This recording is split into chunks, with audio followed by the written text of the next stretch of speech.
Indiana's response to the August storms and flooding remains underway. For City News, I'm Dave Foster. According to a status update from the Indiana Department of Homeland Security's Emergency Operations Center, the state says the August 11th storm system included damaging winds from a confirmed derecho, tornadoes, large hail, and flash flooding. Knox and Pike counties are among 53 Indiana counties included in a federal emergency declaration approved August 15th.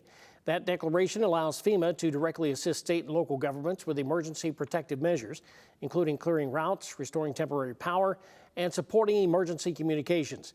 The update says the federal assistance is not yet available directly to homeowners or renters. Eligible displaced Hoosiers may qualify for state disaster relief grants of up to $5,000 for essential items, including clothing and uninsured medical devices. The state also says SNAP recipients who lost food because of storm damage or power outages have until August 31st to request replacement benefits. Extensive flooding is continuing at Kimmel Park in Vincennes. A flood warning does remain in effect for the Wabash River. At Vincennes, the river stood at 18.4 feet Monday evening, more than 2 feet above the 16-foot flood stage. The Wabash is forecast to crest at 18.8 feet Wednesday morning and then expected to fall below flood stage late Friday morning. Minor flooding also continues along the White River from Edwardsport to Hazleton.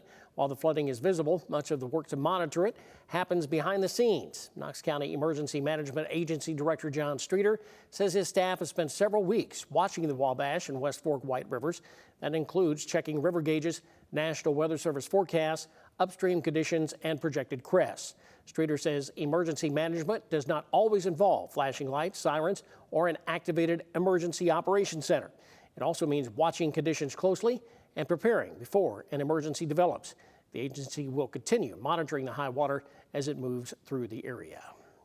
The Vincennes City Council has approved an economic development agreement for the proposed Firehouse Flats project downtown. The plan calls for 89 market-rate apartments on the city-owned parking lot along Vigo Street between 3rd and 4th Streets.